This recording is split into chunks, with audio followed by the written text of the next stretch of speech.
유시민 작가가 오랜만에 뉴스공장에 출연했죠. 선거 이맘때가 되면 신경안정제 처방 겸 출연을 하는데 굉장히 흥미로운 지점이 많았습니다. 제가 사실 두 가지 주제 중에 고민을 하고 있었습니다. 하나는 검찰개혁, 또 다른 하나는 정청래 대표 관련된 거였는데 마침 정청래 대표 관련 주제를 다룰 수 있는 소스를 유시민 작가가 언급해 주셔서 논평을 할 수 있게 됐습니다. 지금 굉장히 흥미로운 흐름이 감지되고 있습니다. 아마 대부분이 그렇게 느끼실 텐데 불과 하루 이틀 전까지는 김용남 후보에 대한 비판이 대부분이었잖아요. 그런데 이게 이제는 정청래 대표 책임론으로 옮겨가고 있는 것 같지 않으세요? 그러게 왜 김용남을 공천 줘서 이 사달을 만드냐부터 시작해서 이기든 지든 정청래가 책임져야 한다 이런 식의 댓글이 늘어났더라고요. 그런데 결론부터 말씀드리면 다른 사람은 몰라도 이현주 당신 그리고 그 지지자들은 조국과 정청래에게 돌 던질 자격 없다 이렇게 판단했습니다. 지금 이현주가 박균택하고 손잡고 문재인 정부 검찰개혁 실패를 조국 후보한테 전부 뒤집어 씌우고 있던데 적어도 당신은 그럴 자격 없다고요. 왜냐? 간단합니다. 조국 후보가 조국혁신당으로 평택을에 출마하게 된 책임이 저는 이현주한테 있다고 보고요. 그리고 이 지역에 김용남이 공천되게 한 책임도 이현주한테 있다고 봅니다. 그럼 정청래 대표 책임은 없냐? 제가 하고 싶었던 말이 딱 이겁니다. 여기서 구분을 잘 하셔야 하는데요. 공천부터 후보 등록까지의 책임은 이현주 최고위원한테 있고 현재부터는 정청래 대표의 결단이 곧 책임이다. 이렇게 구분하시면 깔끔합니다. 이건 무슨 말이냐? 맹목적으로 정청래 대표한테 책임을 모두 묻는 건 오히려 뉴 이재명 이용 세력들한테 먹잇감을 주는 거라는 뜻이기도 합니다.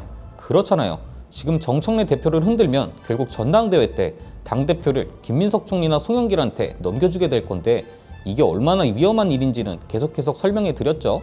그럼 지금 필요한 건 정청래를 맹목적으로 비난해서 흔드는 게 아니라 호루라기를 불어서 그걸 듣고 판단하게 하는 게 맞다고 본다는 거죠.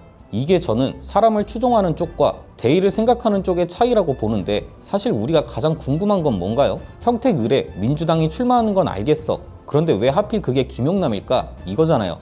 이걸 이해하려면 우선 그 앞의 상황을 먼저 알고 가야 합니다. 어렵지 않습니다. 우선 왜 평택을 지역이 그렇게 핫해진 거냐? 이건 유시민 작가의 발언을 잠깐 듣고 오겠습니다. 윤석열이 2019년에 검란을 일으켰던 때부터 예. 일어난 한국 정치의 모든 현상이 여기 다 압축돼 있습니다. 한국 정치의 모순도 다 담겨 네, 있고요. 다 담겨 있고요. 예. 기괴해요, 이 선거가. 왜 이렇게 판단하냐 하면 우선 후보 조국은 2019년 윤석열의 난이 없었으면 지금 저기 있지 않을 사람이에요. 그렇죠. 이 사람은 원래 민주당 사람이거든. 근데 왜 민주당에 못 들어가고 안 들어가고 그건 조국혁신당을 따로 만들어서 총선에서 나왔냐. 지난번 총선에서. 그거는 민주당에서 싫어하는 사람들이 꽤 있어 갖고 그랬던 거예요. 그리고 뭐 조국의 강을 건너야 된다느니 그 선거에 부담된다고 네. 밀어냈죠. 그렇죠. 그러니까 민주당이 누군가 상대방의 공격을 받아서 곤경에 처하면 그 대책은 두 가지가 있죠. 껴안고 같이 싸우는 방안과 그 사람을 떨어내서 이제 그 말하자면 옷에 뭘 안 묻히는 흙을 안 묻히는 그런 흐름과 두 개가 있는데 예. 이 두 번째 흐름도 너무 강했던 거예요. 민주당 안에. 그래서 조국이 민주당의 뭐 그 위성정당의 비례대표로 나가든가 이렇게 하면 민주당 안이 시끄러워져요. 그러니까 조국 입장에서는 나 때문에 민주당이 내부에 균열이 생기고 시끄러워지는 거는 나 원치 않아. 이렇게 해서 어쩔 수 없이 조국혁신당을 만든 거예요. 그렇죠.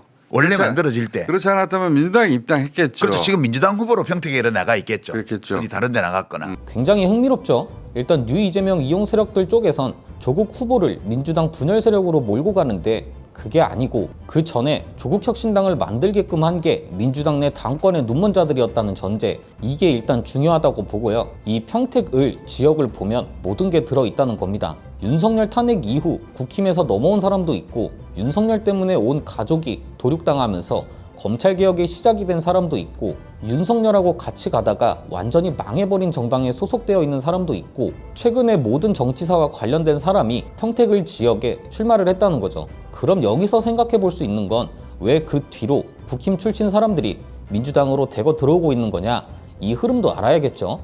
관련 분석도 영상으로 듣고 오겠습니다. 근데 이것도 재밌는 현상인 게 우리 정치사에서 민주당 계열의 당을 하다가 국힘당 계열의 당으로 옮겨간 사례는 되게 많아요. 그래서 그 반대의 경우는 거의 없었거든요. 많지 않아요. 네. 근데 이제 문재인 대통령 시절에 극히 일부 네. 온 분들이 있었고 뭐 얘네 진영 장관이나 이런 그렇죠. 사람들이 있습니다. 네.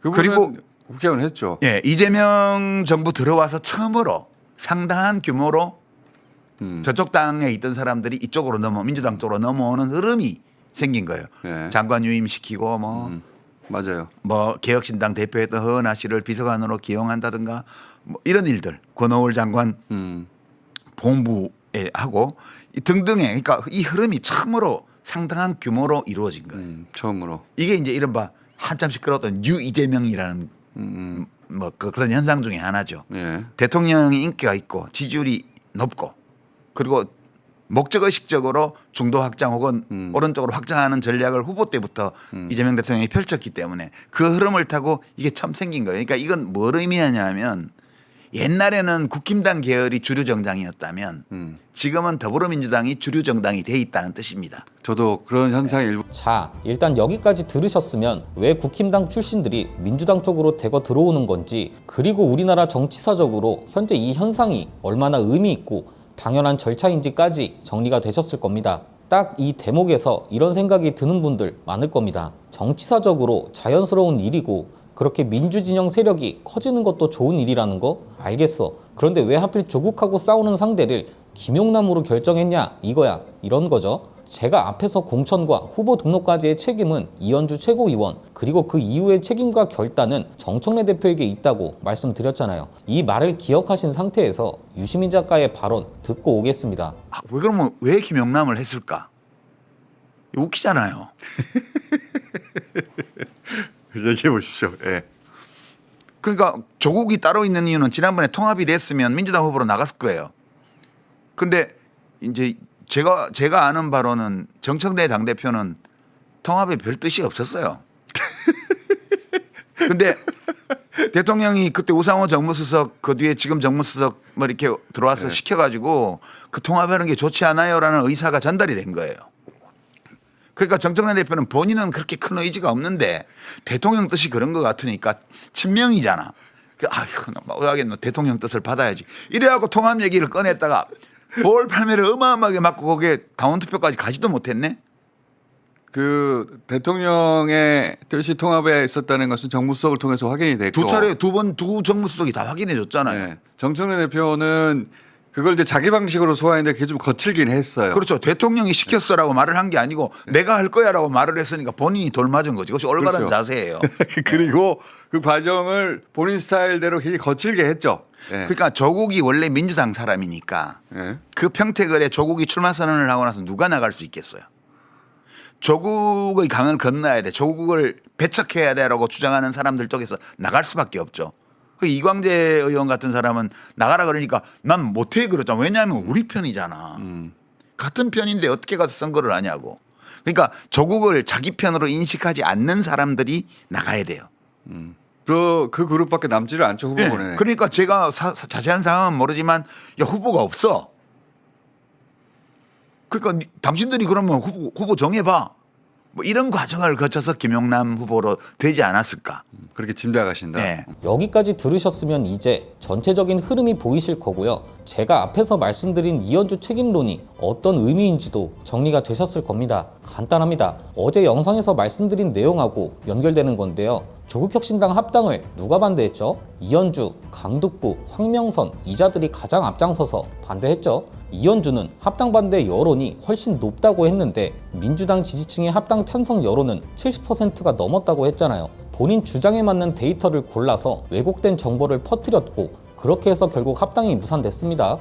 그런데 이 당시 대통령도 지방선거 전에 합당을 원했고 이건 우상호 수석과 홍익표 수석 모두 확인을 해줬고 심지어 강북구도 페이스북에 글을 잘못 올리면서 본인도 대통령의 뜻이 통합이라는 걸 인지하고 있었다고요. 그럼 결국 여기서 결론 지을 수 있는 건 조국 후보가 민주당이 아닌 조국혁신당 후보로 출마해서 민주당 후보와 싸우게 만든 근본적인 원인이 누구한테 있냐 이거죠. 이래서 다른 사람은 몰라도 이현주와 그 오른팔들은 적어도 평택을 선거에 대해선 함부로 말하거나 돌 던질 자격이 없다고 하는 겁니다. 애초에 의리와 상식이 있으면 조국을 같은 민주진영 사람으로 인식한다면 이광재 후보처럼 출마 권유를 해도 거절하는 게 상식적이라고요. 이건 이광재 후보 본인이 직접 밝히기도 했죠. 짧게 듣고 올까요? 평택을에 결국은 이게 출마 결국 조국 후보가 있는 곳이죠.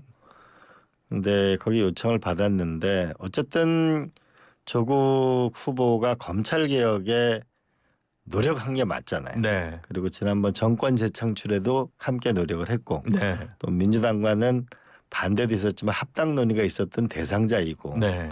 그런 면에서 우리가 요번에 어쨌든 민주계열 정당의 개혁 세력이 연대해 나가는데 거기에 제가 출마하는 거는 맞지 않다라고 해서 그건 제가 정치적인 이해 그러니까 여론조사해 보니까 제가 많이 앞선다. 네. 그건 국회의원 배지를 달고 안 달고의 문제가 아니고 이거는 조국 교수하고 나하고 생각이 다르더라도 거기에 네. 출마하는 거는 별개의 문제다라고 저는 생각했고요. 이광재 후보는 그래서 평택을 지역을 거절하고 험지라 불리는 하남 갑으로 출마했고요. 이렇게 되면 이광재라는 정치인은 민주당 당원들이 일종의 빚을 졌다 생각하고 언젠가 때가 되면 분명히 밀어줄 겁니다. 역으로 생각하면 이현주는 본인이 이야기했던 계획을 또 성공시킨 거라고도 볼 수 있습니다.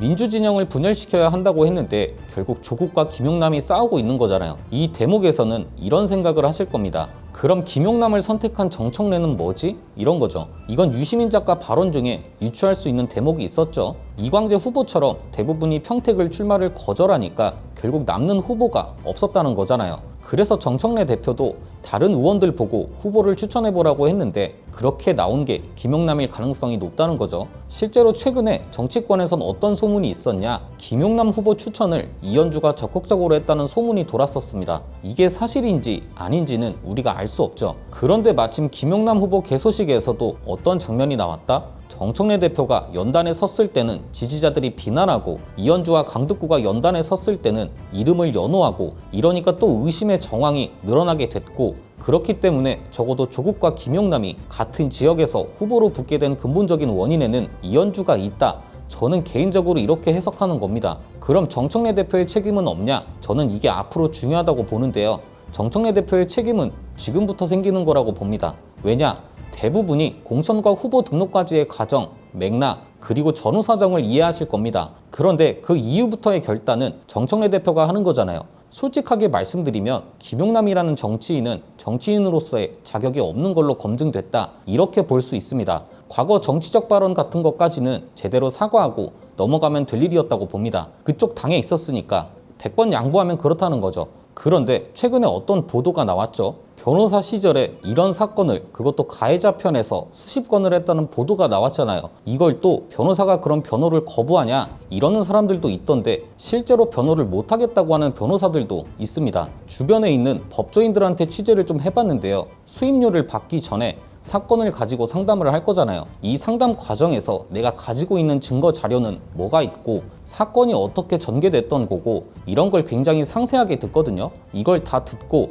예컨대 증거가 너무 부족하거나 누가 봐도 이건 파렴치한 사건이다. 그럼 여러 가지 방식으로 거절을 한다고 합니다. 증거가 제가 보기엔 부족해서 승소하기는 어려워 보입니다. 이 분야는 제 영역이 아니라 다른 변호사를 알아보시는 게 더 도움이 될 듯 합니다. 이런 식이거나 아니면 아예 수임료를 엄청 높게 불러서 다른 변호사를 찾게 하거나 여러 가지 방식으로 거절을 할 수 있다는 거죠. 그런데 김용남 후보는 변호사 시절에 이런 걸 한두 건도 아니고 수십 건을 했다고 하는데 여기서도 구분을 잘 하셔야 합니다. 그냥 변호사로 살아가는 사람이면 이걸 마냥 뭐라 할 수는 없습니다. 원래 변호사라는 직업이 가해자도 변호하는 거니까요. 그런데 지금은 변호사가 아니라 공직자로서 평가를 받는 겁니다. 그렇기 때문에 이게 문제가 되는 거고 민주당 내부에도 비슷한 사례가 있죠. 조수진 변호사 이야기하는 분들도 있던데 그렇게 멀리 갈 필요도 없습니다. 이번 지방선거에서도 비슷한 사례가 있었거든요. 지난 14일에 민주당이 강북구청장 후보를 교체합니다. 원래는 이승훈 후보가 경선에서 승리했고 후보로 확정됐거든요. 그런데 과거 이런 변호 이력으로 논란이 일어서 이 지역을 전략지역으로 지정하고 정창수 나라살림연구소장으로 전략 공천하는 것으로 결정됐습니다. 이미 이번 지방선거에서 비슷한 사례가 있었기 때문에 후보 등록을 당대표 차원에서 취소를 하든지 아니면 다른 후보로 교체하는 게 필요할 때라는 거죠. 물론 어떻게 하는 건 정청래 대표가 결단한 일이기 때문에 저는 김용남 후보가 이번 선거에 나오면 안 되는 이유를 설명해 드리는 겁니다. 그런데 오히려 후보 등록을 취소하지 않는 건 정청래 대표가 저쪽 사람들 계획에 말려 들어가는 걸 수도 있다. 그렇기 때문에 위험하다고 말씀드리는 측면도 있습니다. 왜냐? 방금 전에 말씀드린 이승훈 변호사 있죠? 후보 교체 결정이 나왔을 때 이승훈 변호사를 옹호한 게 누군 줄 아세요? 이건 영상으로 보고 오겠습니다. 그래서 분명히 말씀드립니다. 타당합니다. 변호사가 어떤 사건을 맡았다는 이유로 정치적 자격을 박탈하는 것은 헌법이 보장한 변호인의 조력권을 부정하는 것입니다. 그것도 더불어민주당이 직업윤리에 대한 정면 부정입니다. 수가 너무 뻔히 보이는 사람들 아닌가요? 참고로 이 이승훈 후보 안호영하고 똑같이 경선에 불복한다는 이유로 민주당사 앞에서 무기한 단식 농성을 한다고 합니다. 강북구가 방금 발언한 장소가 그 단식장이고요. 그래서 제가 이번 지방선거 국면에서 처음으로 정청래 대표의 결단이 필요하다는 호루라기를 부는 겁니다. 어차피 이제 당대표든 최고위원이든 결정하는 건 당내 권력의 노무원 의원들이 아니라 당원들입니다. 이게 굉장히 중요한 지점인 게 만약 여기서 김용남 후보가 교체되거나 떨어지면 정청래 대표의 전략으로 평가되는 거고요. 반대로 당선 이후 검찰개혁도 흔들고 전당대회 때는 이현주와 류 이재명 세력들이 판을 치고 이렇게 되면 정청래 대표도 공범이 되는 겁니다. 그래서 굉장히 중요하다는 겁니다. 그러니까 이번 평택을 선거는 이현주라는 정치인이 정치인 이전에 한 인간으로서 얼마나 뻔뻔하고 사악한지를 알 수 있게 해줬다고도 볼 수 있지만 정청래 대표의 중요한 결단이 필요한 선거가 됐다고도 할 수 있다는 거고요. 그래서 오늘의 한마디는 이해찬 전 대표의 말씀을 빌리겠습니다. 열린 우리당이 152석으로 과반을 한 적이 있다. 그러나 우리는 승리에 취했고 과반 의석을 과신해 겸손하지 못했다. 국민이 원하시는 것을 생각하지 않고 우리의 결과만을 밀어붙였다. 그 결과 우리는 17대 대선에서 패했고 18대 총선에서 겨우 81석의 나락으로 떨어졌다. 우리는 이 교훈을 잊지 말아야 한다. 오늘 내용은 여기까지입니다. 유익하셨다면 구독과 좋아요로 영상 제작에 힘을 주시면 감사드리겠습니다. 저는 내일 다시 찾아뵙도록 하겠습니다. 감사합니다.